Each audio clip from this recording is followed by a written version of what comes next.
homage to fundamental teacher Buddha Shakyamuni, homage to wisdom warrior Manjushri, homage to all lineage benevolent masters.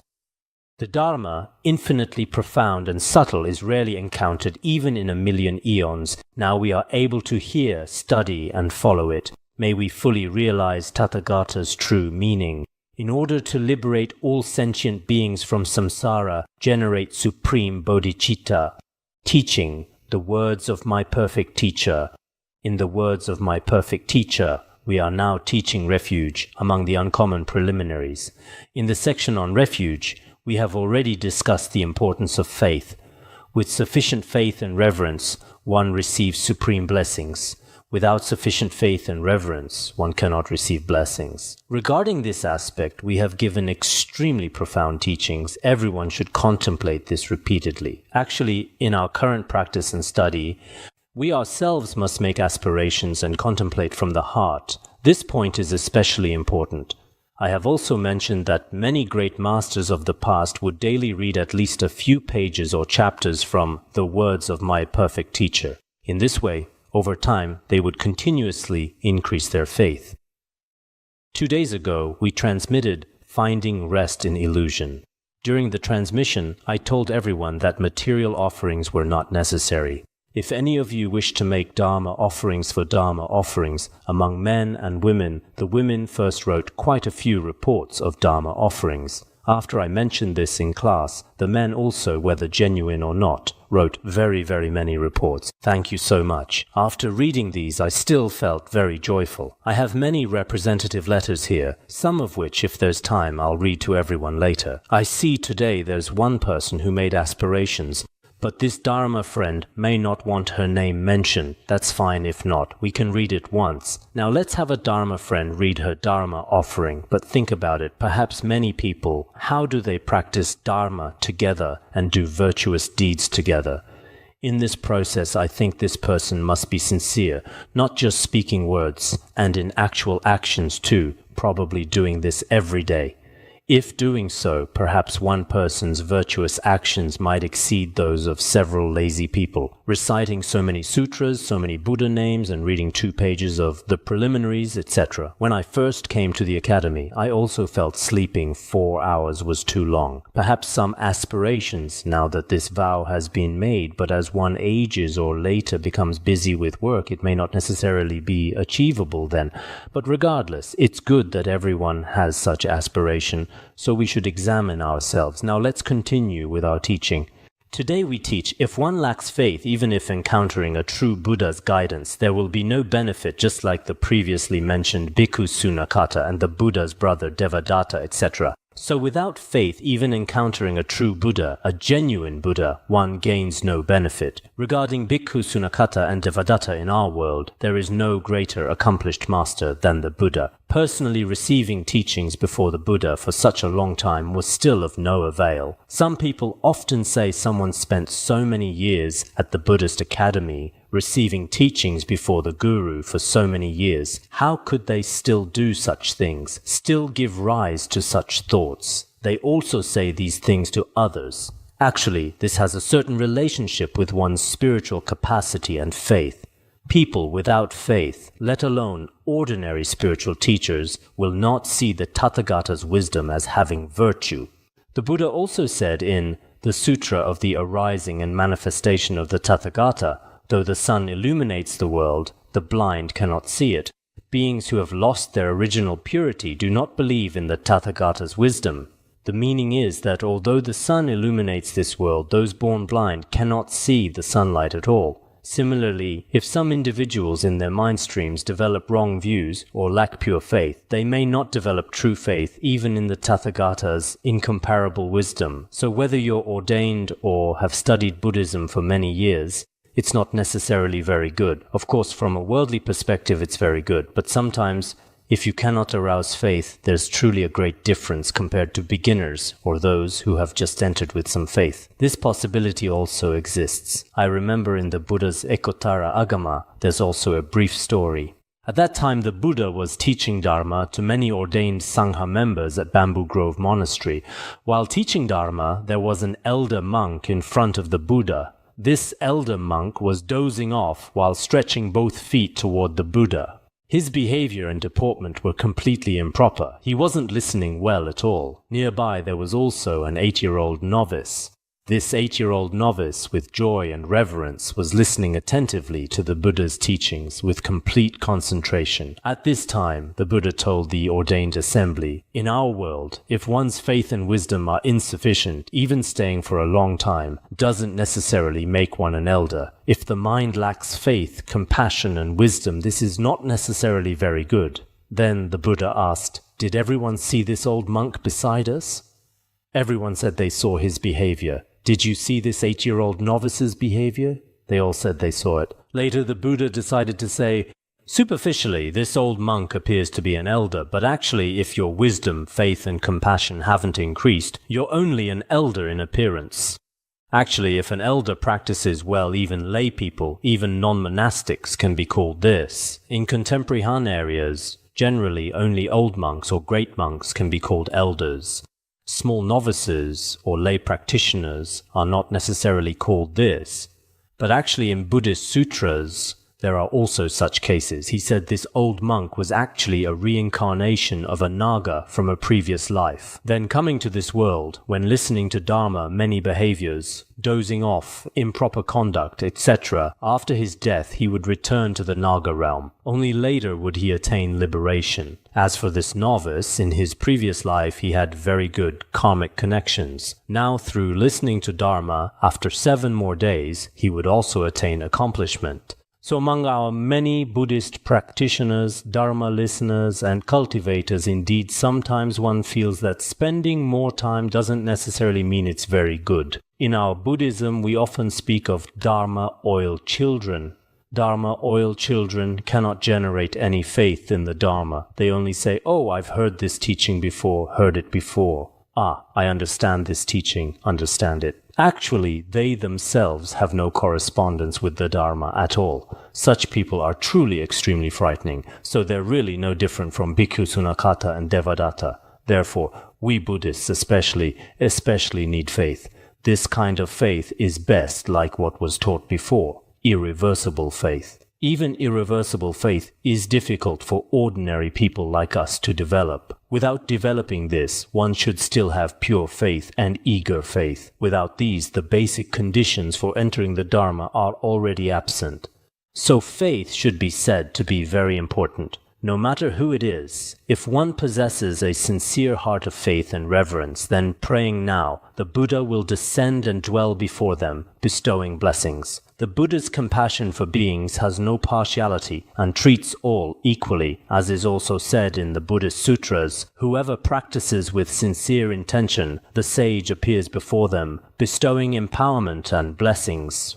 No matter what kind of person, if they have reverence and sincere faith, and moreover pray constantly at all times, then no matter which deity or Buddha you pray to, this sacred being is constantly by your side, never having left, never having departed, continuously blessing you. So this scriptural citation also says, any person who sincerely focuses, visualizes and meditates, then Buddha Shakyamuni is right there before them and constantly bestows empowerments and blessings upon them. Whenever we can visualize the Guru's body, speech and mind, virtues and activities pervade everywhere without exception throughout all of space.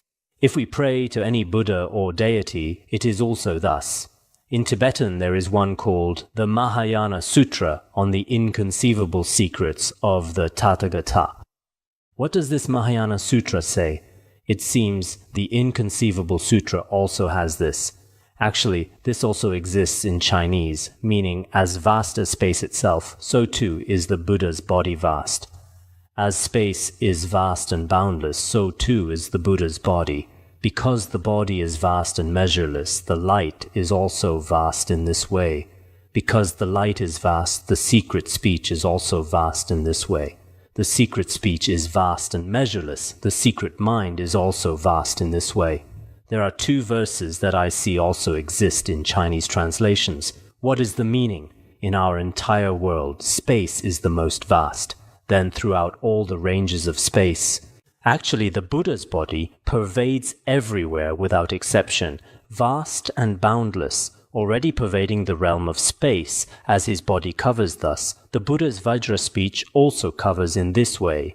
Also the Buddha's mind or secret mind, his wisdom also covers in this way. Light also covers in this way. Actually, light means virtues and activities. In Tibetan, light comes last. In Chinese, after body comes light. His luminosity is vast and boundless. There's just a slight difference in the positioning of light and body. Everything else is the same. The meaning is anywhere in this world. As long as you pray, the Buddha's body pervades everywhere. Even in your own room, everything is the Buddha's body, Buddha's wisdom, Buddha's activities and virtues. Whether you're on a train, on an airplane, on a bus, everywhere is pervaded by the Buddha's body. So if we can pray at any time, it's like when a water vessel is present. The moon's reflection from space naturally appears within it. Therefore, each one of us must, whether we have faith in the three jewels, depends on ourselves. If we ourselves lack faith, no matter how great the Buddha's blessings, they may not actually benefit us. The Buddha's blessings will never leave us. His blessings and his wisdom compassion, his wisdom will never expire or become outdated. Therefore, the Buddha in the Mula Sarvastivada Vinaya also has the same scriptural citation. Even if the ocean's tides might miss their appointed time, the Buddha's deliverance of those to be tamed never passes its time. Even if the ocean might have times when it leaves the waves, the Buddha never not guiding beings or not delivering beings, such a time will never exist, so we must pray constantly. This is very important. Some people ask whether there should be times when Buddha doesn't guide beings. For example, after a Buddha's teaching period is complete, we are not disciples to be tamed, so isn't this time expired? Actually, it's not like this. It's just that the time for the disciples he mainly focused on has ended. Actually, we know that any Buddha among the 1,000 Buddhas of the good Kalpa, when we pray using their names, we constantly receive blessings. We all know that within Buddha Shakyamuni's teachings, many accomplished masters have often seen Venerable Kashyapa, and many from the past, such as Buddha Vipassi, etc., have many wonderful biographies. So the Tathagata's blessings will never leave us. But we ourselves, truly sometimes due to insufficient reverence and insufficient pure perception, we regard the Buddha as having no blessings, treating him like ordinary things. This is our ignorance and delusion. Guru Rinpoche Padmasambhava also said, "For faithful men and women, lotus-born goes nowhere to dwell. My lifespan has no time of death. Before each faithful one, I appear as one." When Guru Rinpoche was going to the land of Rakshasas, many faithful men and women of Tibetan areas requested him not to go, but to remain in the snowy land of Tibetan areas, always blessing and empowering us. Guru Rinpoche told them, "If you have faith, I haven't gone anywhere and constantly dwell here. Moreover, my lifespan has already attained the fruition of long life Vidyadhara and will never die. Before each faithful one, I appear as one Guru Rinpoche." For example, if I pray to Guru Rinpoche today and recite Guru Rinpoche's mantra, I constantly receive blessings before me, just like when a sighted person helps a blind person before them. One cannot see oneself, but actually not seeing doesn't mean it doesn't exist. When Asanga cultivated great compassion and later met Maitreya Bodhisattva, he said, "Your compassion is so weak. How is it that I prayed for such a long time before you appeared, before I could see you, before you came?" He said, "I've never left. It's just that you yourself couldn't see." So praying before Buddhas and Bodhisattvas is very important. Without this kind of faith, we treat them like ordinary worldly spirits and ghosts, or think that praying to them has no benefit, no effect. This is behavior that fundamentally doesn't understand value. As long as one possesses confident faith, anyone will receive the Buddha's compassion. As people commonly say, if one has confident faith, an old woman relying on a dog's tooth also attained accomplishment and Buddhahood. Now below is a story well known in our Tibetan areas telling of an old woman who attained Buddhahood relying on a dog's tooth. What is this story? Long ago there was an old woman who depended on her son for survival. Her son often went to India for trade, and the mother said to this son, "If you often go to India, I have no other thoughts. How much money you earn there. For me as an elderly person, this is not very important. But I now have a request." What is it? India's Vajra seat is where the perfectly enlightened Buddha Shakyamuni was born. attained enlightenment, turned the Dharma wheel, and manifested nirvana, such a sacred place.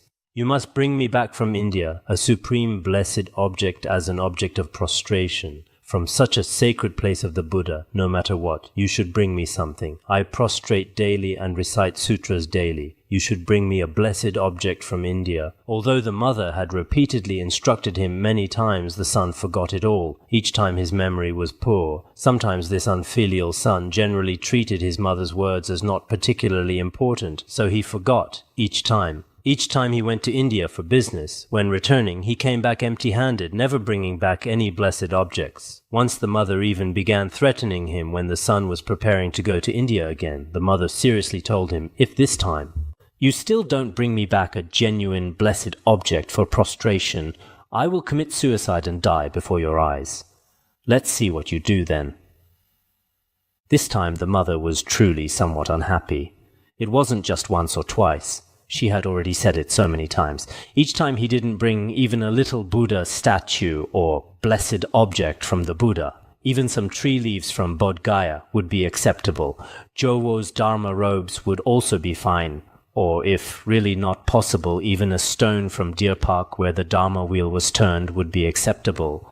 But he never brought anything back, so this time the mother had made it very clear to him. The son went trading to India again, and during his return journey, he again forgot what his mother had instructed. Only when he was about to reach home did he suddenly remember his mother's words. When my mother told me this story before she said when he was about to see the tent, the son remembered. But now it seems it might not have been a tent because the origin of this story, whether it's from Tibetan areas, Han areas, or elsewhere, Tibetan areas aren't necessarily all nomadic. Generally, Tibetan nomads live in tents while farmers live in houses. If the son was a trader, he might have been from around Lhasa, so he wouldn't necessarily live in a tent. But among our folk, many people when very, very young often heard this story. One must have faith. Parents also often encourage children by telling this story. He was about to reach home, and at that time he remembered. He muttered to himself, "What should I do now? I haven't brought mother any blessed object to serve as a support for prostration. If I return empty-handed, mother will surely commit suicide." He became especially frightened at this time. Then he couldn't help looking around and discovered a dog's skeleton by the roadside. At this time, seeing that dog's tooth, he began to develop faith. The son was also somewhat bad. He immediately pulled out the dog's tooth. Since he was a businessman, he certainly had many colorful silks and satins. He wrapped it in silk and brought it back to give to his mother, saying, "Hey, you must pay attention. This was especially difficult to obtain. I spent a very long time in India before I could buy this back for you. This is Buddha Shakyamuni's tooth. Where was it? It had become a dog's tooth. I hope you will use it as a genuine object of prayer." This son was very bad, bringing his mother a dog's tooth. Originally she needed a Buddha's tooth, a blessed object from the Buddha, but instead, the mother was also somewhat simple. Otherwise, human and dog teeth certainly have some differences, but the mother treated this dog's tooth as a genuine Buddha's tooth. She probably wasn't like some people in our big cities now with extremely many discriminating thoughts, very complex.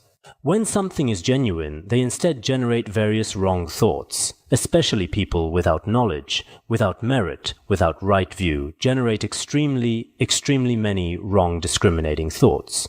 People with merit and wisdom easily generate right view, while wrong discriminating thoughts don't come so easily. Just as explained in the Sutra of the Right Mindfulness of Dharma, evil people easily create negative karma, but don't easily create positive karma. Good people easily create positive karma but don't easily create negative karma. So worldly people are just like this. But at that time she didn't generate discriminating thoughts and developed extremely strong faith in it. She often prostrated and made offerings, and later the dog's tooth produced many relics.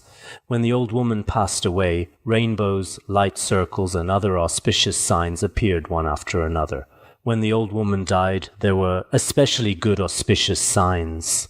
Actually, this wasn't because the dog's tooth possessed such blessing power. If dog's teeth truly had such blessing power, we wouldn't need to go to sacred places to seek the Buddha. Dog's teeth could be found everywhere, so we cannot think in this direction. We cannot think, oh, whenever there are dog's teeth in the future, we must bring blessed objects to parents. Dog's teeth have great blessings. In Tibetan areas before, there were also stories of attaining Buddhahood, relying on dog's teeth. We cannot understand it from this direction. Then from what direction? Rather, through the old woman's strong power of faith, she believed it was a genuine Buddha's tooth. In this way, the Buddha's blessings merged into the dog's tooth, so there was no difference between the Buddha's tooth and the dog's tooth. So relying on the dog's tooth, she also received genuine blessings. So we can sometimes also see, as long as you develop genuine faith toward the other party may not necessarily be a genuine support of virtue, but because of your faith's influence, the other party naturally becomes a genuine person of virtue and blessings. So this kind of faith is extremely, extremely important in the Dharma. This is not only in Tibetan Buddhism. Actually, Han Chinese Buddhism also especially emphasizes this. For example, in Master Yin Guang's collected works, there's a sentence that can be said to be the same as this content. He said, "To obtain the real benefits of Buddha Dharma, one must seek them through reverence. With one portion of reverence, one eliminates one portion of negative karma and increases one portion of merit and wisdom." Just as Patrul Rinpoche taught earlier, the greater one's reverence and faith, the greater the blessings received from all Buddhas. So if you have one portion of reverence, you have the ability to purify karma and also the ability to increase wisdom and merit. If you have no reverence at all, it's especially difficult for the blessings of Buddhas and Bodhisattvas to merge into your mind. So faith truly is what allows us to transcend many adverse conditions and sufferings in this world through faith. How much more so can other simple responses be obtained? I remember in the Buddha's Dhammapada, there's a chapter on steadfast faith, which mainly teaches many principles of faith. At that time, when the Buddha was in Shravasti, on its southeastern side, there was a river on its southeastern side. The people by this river, about 500 households, all made their living by fishing. Later, once the Buddha perceived that the conditions for transforming them had ripened, he sat under a tree with his body radiating light. At this time, many people gathered there, feeling curious. They had never seen a person's body emit light, so they came to observe. While observing, the Buddha taught them Dharma, but they didn't develop faith and couldn't be transformed. At this time, the Buddha manifested another person from his own body who came from the riverside. When coming from the riverside, he walked across on the river water. That body didn't sink into it, and at this time people all felt it was somewhat rare. Everyone asked, "What kind of skill do you have? How is it that in this water is quite deep? How do you not sink down?" Later, he said, "I have this kind of faith." Someone said, "If you just have this kind of faith, you won't sink into it. I came here relying on this kind of faith." At this time, everyone discussed this and later asked the Buddha. The Buddha said faith is especially important, then spoke a verse. Faith can cross the abyss, taking reverence as the boat captain. Diligence removes suffering. Wisdom reaches the other shore. Later, these people all relied on his such behavior to develop faith in the Buddha. After having faith, the Buddha transmitted the 3 refuges and 5 precepts to them, and they were immediately transformed. So, faith is especially important for us now. Some of our Dharma friends say, "Alas, my family members and friends really have no way to study Buddhism." This has a great relationship with faith. If the first step, having faith, exists no matter whether they are officials or people of any status, they all have opportunities to enter the door of Buddhism. If you don't even have faith, you fundamentally don't believe in this approach. If you fundamentally don't believe, no matter how good a person you are, how wise, how compassionate, it actually won't work, you fundamentally won't enter this door. So this faith of ours is indeed also very important. With faith, look at that old woman just now. She had an especially devout kind of faith. She wouldn't think left and right. Hers was very pure faith. There is a Buddha in India, and the Buddha's tooth has appeared. So we sincerely pray. At such times the genuine blessings of the Buddha have appeared. including many of our Dharma friends, for example, toward protection cords or a book or a Buddha statue, all have great faith. The greater your faith becomes, the more obvious this Buddha statue's blessings become for you. It's not necessarily that the object of your refuge and prostration has especially good quality. I remember before there was a practitioner from my monastery. This practitioner was very good. For about 10 plus years he had been wandering around sacred mountains in the Lhasa area. Wandering these sacred mountains, all practicing, continuously practicing alone. He had already recited, it seems, 100 million Manjushri mantras and then went elsewhere. A while ago he came down briefly and we had some contact. At that time he was carrying something from long ago. 15 years ago I had given him a copper statue of Guru Rinpoche.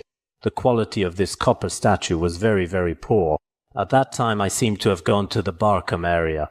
Once I saw it in a shop, like it seemed to be 5 wen or something. Then I bought a Guru Rinpoche statue for him. When I returned, I gave it to him as a gift in passing. Then at that time he probably felt there was some auspicious connection and never separated it from his body.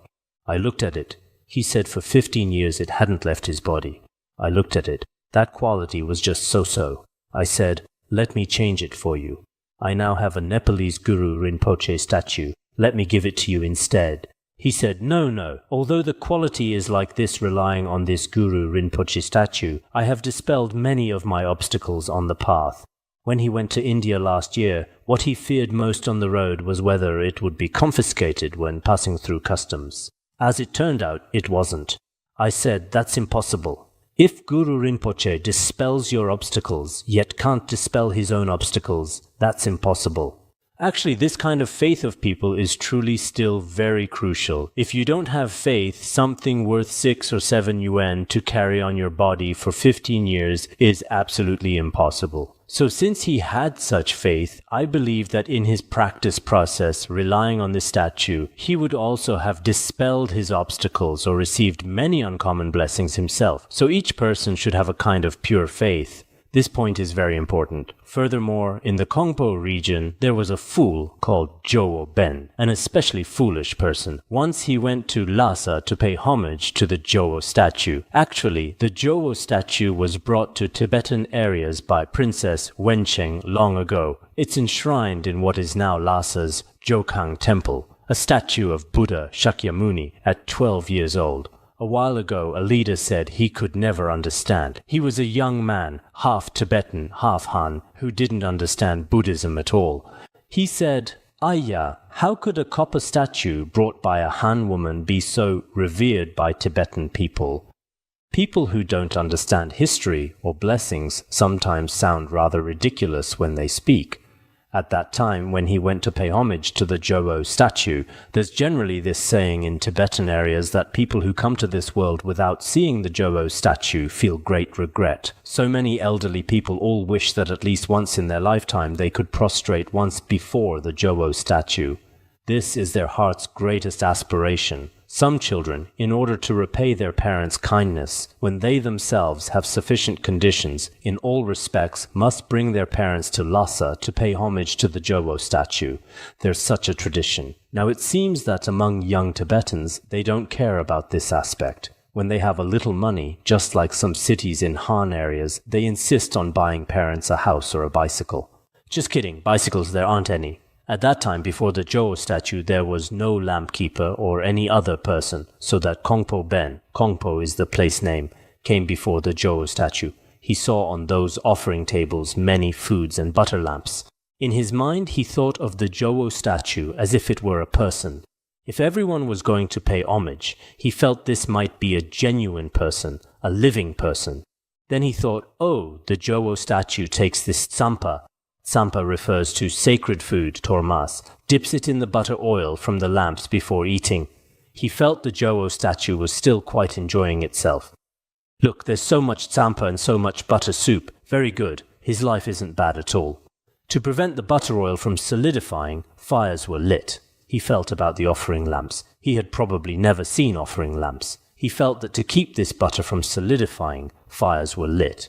However Jowo enjoys this, I should enjoy it the same way. Aren't I Jowo's guest? I've come here from a very distant place.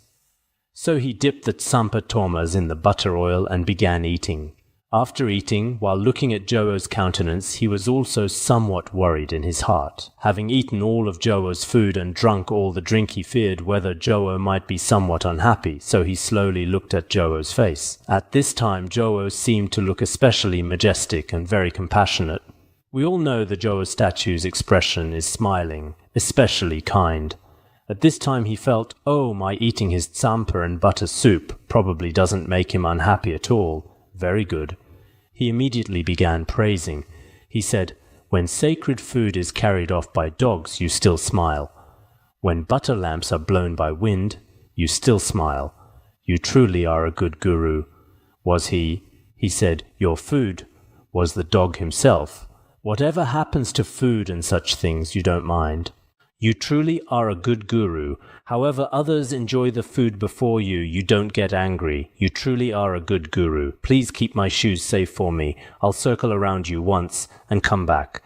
Then he took off his own dirty shoes and placed them before the Jowo statue. Very dirty. That person truly seemed quite foolish. Taking them off and placing them before the Jowo statue, he went to circumambulate. Generally, people who go to Lhasa circle around outside a few times. Right at this time, the lamp keeper came and saw these shoes before the Buddha statue. Then all these things before Jowo. The lamps had already, the butter soup had been drunk up, the sacred food eaten up. The lamp keeper was probably extremely angry. How could such a foolish person do this? Then he immediately prepared to throw these shoes outside. Right at this moment, the Jowo statue spoke personally. Kongpo Ben entrusted me to keep these safe. Don't throw them out. He was probably scared out of his wits. This Kongpo Ben must be an especially remarkable great master. At that time, Kongpo Ben had already returned and began retrieving his shoes. He said, you truly are a good guru. You gave me a very good meal and kept my shoes safe too. Now I have already seen what I should see of you. I'll return to my hometown now. Next year, please come to my hometown. I'll slaughter an old pig and stew pork, cook aged barley and brew barley wine, waiting for you. He said, today I must bid farewell. Next year you must come to my hometown to visit. He was probably from a farming area. Generally, our Tibetan pastoral areas don't raise pigs. He was probably from a farming area or something. The best food in his own home was probably pork and barley wine. He prepared to use these two to entertain him, then prepared to leave. At this time, Jowo again, personally, this Buddha statue spoke, saying, all right, I'll come. I've already agreed. The lamp keeper was probably already stunned. This Kongpo Ben returned home and told his wife too. He said, I've already invited Lhasa Jowo Rinpoche to be our guest. I don't know when he'll arrive, so you must often not forget. Often watch to see whether he comes. You must often look and pay attention. He will definitely come. On a day in the second year, when his wife once went to the river to fetch water, she clearly saw Jowo's image in the water. The wife immediately returned to tell her husband, there's a person in the water over there. Is it the guest you invited who fell into the water? This wife also had faith. She also saw it. He immediately ran to look and indeed saw Jowo Rinpoche appearing in the water. He thought Jowo had already reached the door and fallen into the water. So he jumped into the river without regard for himself and began fishing out Jowo's body. He truly grasped hold and pulled him over. Due to his faith, he still had something to touch. He had already grasped him. Then carrying him toward home, he began happily pulling Jowo along. They proceeded toward home. On the way, there was a large boulder. When they reached this point, Jowo told him, I don't go to lay people's homes. Now since I've come this far, I should go. From such a distant place, coming from Lhasa to Kongpo isn't easy. Perhaps Jowo thought that if he went to a layperson's home, since Kongpo Ben had already prepared pork and fine wine, if Lhasa Jowo drank wine and ate meat, it would leave a bad impression in history. Just kidding. I'm just joking. He refused to continue forward and merged into that boulder. Later the Jowo statue naturally appeared on the stone. Due to his power of faith, it came to be called the Jowo stone. The river where Jowo's image had appeared was called the Jowo River by people. It's said that to this day it still has the same blessing power as Lhasa Jowo. Moreover, endless streams of faithful devotees also often prostrate and pay homage to it. Actually, some elderly people before, many elderly people from Tibetan areas going to Lhasa, some prostrated all the way to Lhasa, some walked there. It wasn't like now with convenient transportation. Taking trains, regular buses and airplanes, it wasn't like this. Before, they went up from the social side. When going up, they had to pass through Kongpo. When passing through Kongpo, they often, it's said, this still exists now. At that time, many elderly people going to Lhasa passed through Kongpo, saw the Jowo stone statue and Jowo River, then went on to pay homage in Lhasa. This is also fact, not a legend or mythological story. Absolutely not. It's a genuine fact. Kongpo Ben completely relied on his firm faith to receive the Buddha's compassion. Otherwise, if an ordinary person drank the butter soup before Jowo and ate all the sacred food and Thomas placed before Jowo, and also placed unclean shoes before the Jowo statue, how could there be no fault? It's impossible. But because at that time, through his power of faith, he instead received such merit. Jowo had already spoken to him twice, and later had already appeared in his hometown. A genuine Jowo statue had also appeared. So truly, when our faith is sufficient actually in daily life, we often receive such responses from Buddhas and Bodhisattvas. In our Tibetan areas before, there was also this saying, there was a child whose mother had already passed away long ago. Then, having no mother, when playing with many other children, his heart was always especially sad. In the place where he lived, there was a carved stone statue of green Tara. Then this child treated it as his mother. Often when he had any kind of joy, anger, suffering or sorrow, he would immediately go to Tara Mother and confide in it, speak to it, for a very long time. He treated Tara's stone statue as his genuine mother. In his own mind, he had a sense of comfort. Later, once when he was bullied by others, he was especially heartbroken and began crying while embracing the stone statue. Later, Tara personally spoke and personally held him in her embrace, comforting him and bestowing some teachings. Moreover, on Tara's stone statue there was a necklace, an especially good necklace. She gave this necklace to him. This child suddenly obtained a necklace. Among other people he said, "This is what my mother gave me." Others all said, "Don't you have no mother? Aren't you an orphan? How could a new mother appear now?" Then he said, "This is what my Tara mother gave me. If you don't believe it, go and see." Because local people all knew this stone-carved Tara was very famous. Later when they went there indeed, the necklace on this Tara's neck was gone, and there were no traces at all. It was simply gone. From then on, everyone developed even greater faith in this Tara. Stories like this are quite numerous, indeed very many, so we also cannot think, oh, these are all superstitions, these are all legends, these are all mythological stories, using such tone to completely obliterate all these very mysterious facts. This is foolish behavior, so if we develop reverence toward the Buddha, there should be such great blessing and merit power. Not only this, but directly realizing the true nature of ultimate truth also depends solely on faith. We're not talking about various responses in the conventional world, but truly realizing ultimate truth and realizing the true nature of emptiness is also obtained through faith. The great perfection is also realized through faith. The middle way, including Introduction to the Middle Way, also teaches this. People who have faith in the teachings of emptiness can become genuine vessels. As also said in Buddhist sutras, Shariputra, ultimate truth can only be realized through faith. Through the arising of uncommon faith after the Guru and Three Jewels' blessings merge into one's mind stream, naturally genuine realization will arise. After the conditions of the Three Jewels' blessings and one's own faith are complete, you can realize. Only when seeing the true meaning of reality can one truly have unwavering faith in the Guru and Three Jewels, giving rise to extraordinary, irreversible faith. From this we can see that realizing reality and confident faith are mutually supportive. It should be said that when realizing reality, one's faith in the Guru and Three Jewels is extremely, extremely great. If you have faith in the Guru and Three Jewels, then realizing emptiness has no difficulty whatsoever. So even if we have just one moment of faith in the Buddha, we will not fall into lower realms and have very great merit. Speaking from the conventional truth, it's also like this.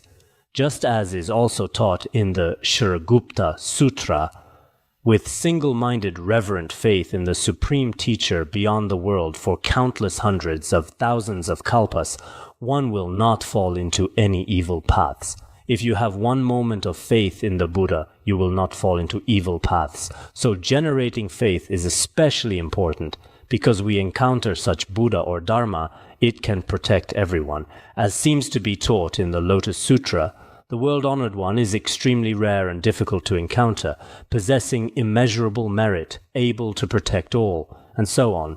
There are many, many scriptural citations. Formerly, when Dagpo Rinpoche was about to depart, he asked Venerable Milarepa. Dagpo Rinpoche was different from Rinpoche. Rinpoche stayed before Milarepa for an especially long time, but he violated the Guru's instructions 3 times, so didn't attain accomplishment in that lifetime. When Dagpo Rinpoche first came on the day he heard Milarepa's name, uncommon faith arose in his mind stream, and he generated the intention to follow instructions. When he first met him, he was in monastic form, but when Milarepa told him, "Drink wine," he immediately drank wine. Then after this auspicious connection was accomplished, the time he stayed wasn't long, unlike other people. Dagpo Rinpoche stayed before Milarepa for 13 months total, just over a year, and later already realized and accomplished. After accomplishment, Dagpo Rinpoche once saw 7 Buddhas, many Buddha realms. At this time he asked Venerable Milarepa, "What did I see?" He said, "This is the form body's image." You can see the Dharma body's image later, meaning truly recognizing one's mind's nature. We see the Dharma body. This is the form body's image. You'll see the Dharma body's image later. Now you should go to Mount Gampodar to propagate the Dharma and benefit beings there. Go there to establish a Dharma center. He made him definitely leave. Then, following instructions, he prepared to leave. When leaving, he also asked the Guru this question. He said, "Venerable One, when can I accept disciples and propagate the Dharma to benefit beings?" When can I accept disciples? Just going there to build a monastery won't work. May I accept students? The Venerable told him, "Once you become completely different from your present mind, and in your mind stream arise realization of directly seeing mind nature, and you also regard this old father as a true Buddha, when such firm faith arises, you can accept disciples." He said, "When you reach a certain point, your own mind nature, your mind's original face, has some new recognition at that time. Toward Venerable Milarepa, toward me, it will be completely different from before. Before you regarded me like an ordinary person. At that time there will be no difference between me and the Buddha. At that time you accept students." Actually, this is also a very important teaching for us later students. Many people say after coming and listening to 2 or 3 classes, "May I go back and accept refuge disciples? I'm preparing to make an especially beautiful refuge certificate. Please give permission." If you give permission, I'll immediately go accept large numbers of refuge disciples. If there are capable ones among them, I'll keep some and offer all the rest to you. Some people also have this attitude.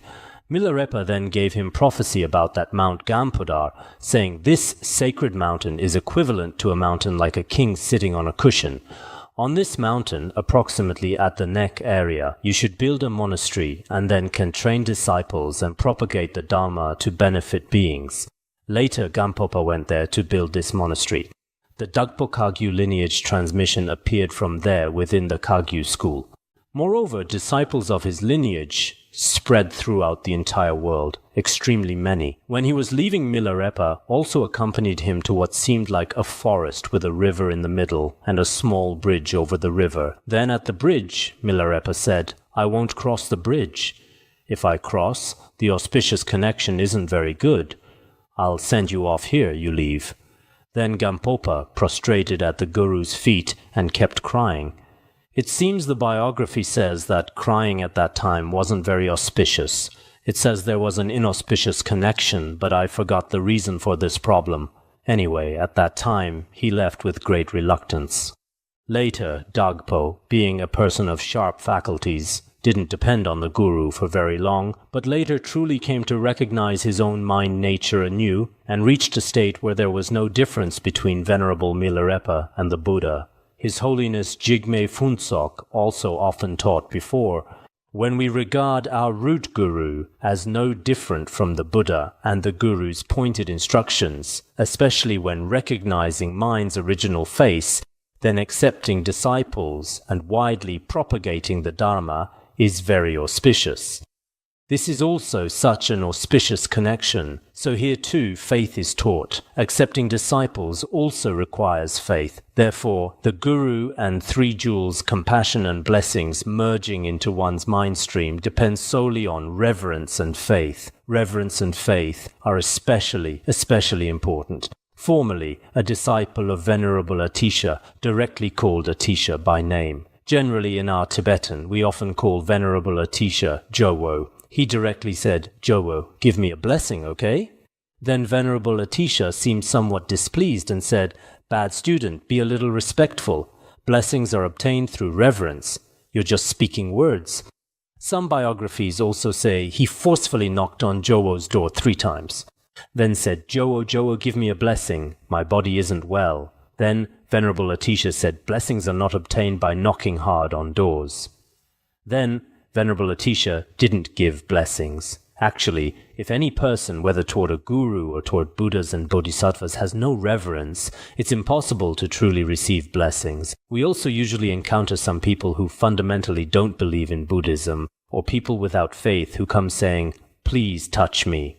Just tap me with that Bodhisattva thing." Then when tapping them, some seem to have like a steel pipe throughout their entire body. They can't even bend. With this kind of attitude, they can't receive any blessings at all. We often encounter such cases. It can be seen that only with unwavering, uncommon faith and reverence can one open the door of refuge. If we want to take refuge, you certainly must first have faith. Without faith, there's no way to enter the door of refuge. So faith is an indispensable condition for each person. Good, we'll stop here.